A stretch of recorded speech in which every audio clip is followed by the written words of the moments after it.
Del Evangelio según San Marcos, del capítulo 8, del versículo 27 al 33. En aquel tiempo salió Jesús con sus discípulos hacia los pueblos de Cesarea de Filipo, y por el camino hizo esta pregunta a sus discípulos: ¿quién dicen los hombres que soy yo? Ellos le dijeron: unos que Juan el Bautista, otros que Elías, otros que alguno de los profetas. Y él les preguntaba: ¿y vosotros quién decís que soy yo? Pedro le contesta: tú eres el Cristo. Y les mandó enérgicamente que a nadie hablaran acerca de él. Y comenzó a enseñarles que el Hijo del Hombre debía sufrir mucho y ser reprobado por los ancianos, los sumos sacerdotes y los escribas, y ser matado y resucitar a los 3 días. Hablaba de esto abiertamente. Tomándole aparte, Pedro se puso a reprenderle, pero él, volviéndose y mirando a sus discípulos, reprendió a Pedro diciéndole: quítate de mi vista, Satanás, porque tus pensamientos no son los de Dios, sino los de los hombres. Palabra del Señor. Gloria a ti, Señor. Bueno, nos encontramos reflexionando este Evangelio de Marcos, del cual pudiéramos, para nuestra reflexión y también para nuestro estudio, situar algunas ideas importantes. Lo primero que podemos hallar en este Evangelio es que el Señor hace una pregunta. Hace una pregunta o varias preguntas, pero la pregunta va dirigida hacia Él. Esa pregunta lógicamente tiene respuestas, y las respuestas, si vemos, son diferentes. La respuesta de sus discípulos, la respuesta que tiene la gente del común, del pueblo, acerca de quién es Él. Entonces, eso lo encontramos allí. Encontramos la palabra Mesías, que es reconocida por Pedro. Encontramos también a Pedro reconociéndolo como Mesías, pero luego vamos a encontrar a Jesús diciéndole: apártate de mí, Satanás. Entonces, fíjense, tan importante lo de la palabra de Dios. Hoy nosotros seguimos escuchando del Evangelio de Marcos, cómo Dios nos quiere llevar a entender más su Evangelio. Un Evangelio con una inquietud, como les estoy diciendo, como les estoy comentando, una inquietud bien clara: descubrir en el fondo quién es este Jesús de Nazaret, quién es este que está en medio de este pueblo, ¿no? El evangelista Marcos nos ha ido ofreciendo algunas herramientas, ¿verdad?, con sus textos, la relación de distintos personajes ante Jesús. ¿Quién dice la gente que soy yo? Y entonces los discípulos le responden: bueno, mira, maestro, unos dicen que eres Juan el Bautista, otros dicen que eres Elías, ¿no? Juan el Bautista, nosotros sabemos quién: el Bautista, el que le preparó el camino al Señor, el que dijo: yo ni siquiera soy digno de desatarle la correa de sus sandalias, ¿sí? Elías, el más grande de los profetas. Y esto alude también a la resurrección, porque la gente lo compara a Juan el Bautista, es decir, que Juan ya quizás había muerto. Entonces, como ese hecho de resurrección allí, ¿no? Y bueno, Cristo está muy claro con esto, con esto que nos aparece en la palabra.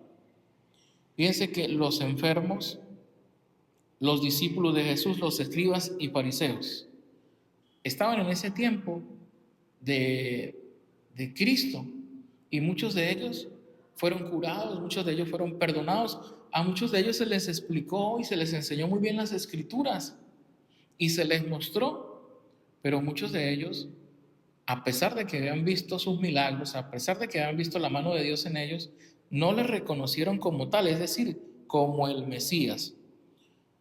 El Señor también le preguntó más a sus íntimos, a sus cercanos: ¿y ustedes quién dicen que soy yo? Pedro toma la palabra. Señor, tú eres el Mesías, tú eres el Hijo de Dios, tú eres el que tenía que venir al mundo. Y lo que le dice el Señor, bueno, no, esto no se lo digan a nadie, porque quizás no había llegado aún el momento. La pregunta también sería para nosotros, y nosotros, valga la redundancia, en este tiempo, ¿quién es Jesús para nosotros? ¿Quién es el Señor para nosotros? ¿Quién es el Señor en la Eucaristía? ¿Quién es el Señor también en el débil, en la calle? ¿Quién es para nosotros? La Eucaristía, viéndolo desde el punto de vista, quizás desde la primera comunión, ¿no? Que muchos niños, pues, quizás también por falta de nuestro compromiso de trabajo, pero también por muchas personas que no están bien orientadas, piensan que la primera comunión es como para salir de eso. Y la primera comunión es Cristo, es el pan de vida, es el de la nueva alianza, es el que nos da vida eterna, ¿verdad? ¿Qué pensamos nosotros? ¿Quién es Jesucristo para nosotros en la Eucaristía? Un simple signo que nosotros a lo mejor profesamos, o verdaderamente es mi Salvador. ¿Quién es para mí? ¿O quién es Cristo en las calles, en el desamparado, en el que sufre, en el triste, en el desdichado? Es uno más del montón, es una persona que a veces nosotros miramos por encima del hombro, es una persona despreciada por nosotros.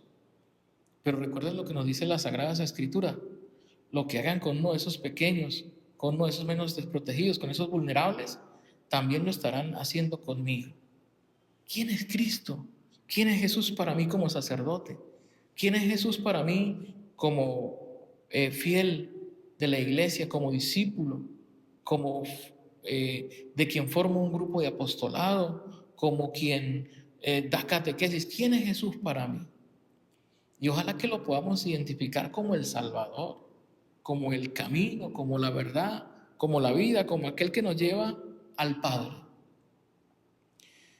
Pedro, allí siempre un poco controversial la figura de Simón Pedro.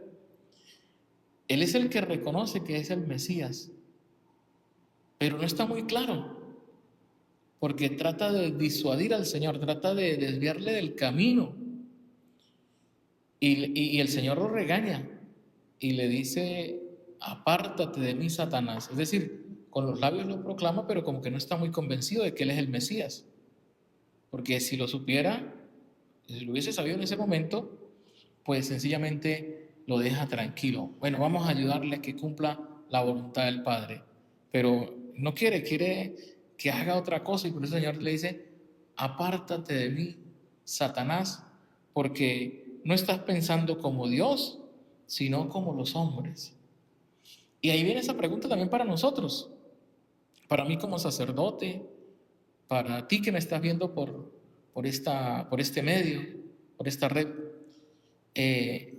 ¿Pienso como Dios o pienso como los hombres? ¿Como quién quiero pensar? Pero no solamente como quién quiero pensar, sino como quién quiero actuar. Yo pienso que debemos actuar según la voluntad de Dios. Nos cuesta mucho, porque somos humanos y queremos apegarnos solamente a lo humano.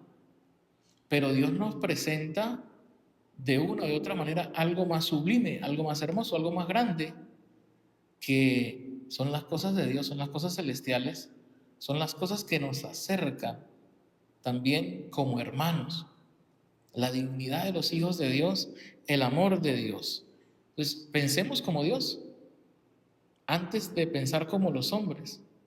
Yo siempre que alguien viene con una dificultad a mi despacho, quizás en algún momento de la confesión o viene en conversación que tenemos, yo siempre les hago mayormente cuando veo que no es muy grave, les digo: piensa qué haría Cristo en cuanto a esto que te está pasando. Piensa qué haría Cristo si es sumo bien, si te toca a ti tomar una decisión. ¿Qué haría Cristo? Pues lo que hace Cristo, pues también lo tienes que hacer tú. Y Cristo pues siempre buscó el bien para nosotros. Bueno, que Dios Todopoderoso, queridos hermanos y hermanas, nos ayude a experimentar desde nuestra oración la presencia liberadora del Señor, la presencia liberadora del amor de Dios, presente en nuestra vida, porque Dios siempre está presente en nuestra vida. Él continúa haciendo la alianza con nosotros, con signos claros de su presencia, como aquel arco puesto en las nubes, prometido a Noé y prometido, por supuesto, a futuras generaciones después de él. Que reconozcamos a Cristo como el Mesías y que actuemos en el nombre del Señor. Muchas bendiciones y recuerden seguirnos a través de este canal Padre Luis Joven para poder nosotros seguir llevando las enseñanzas, porque en el fondo pues eso es lo que nos mueve. Que Dios les bendiga.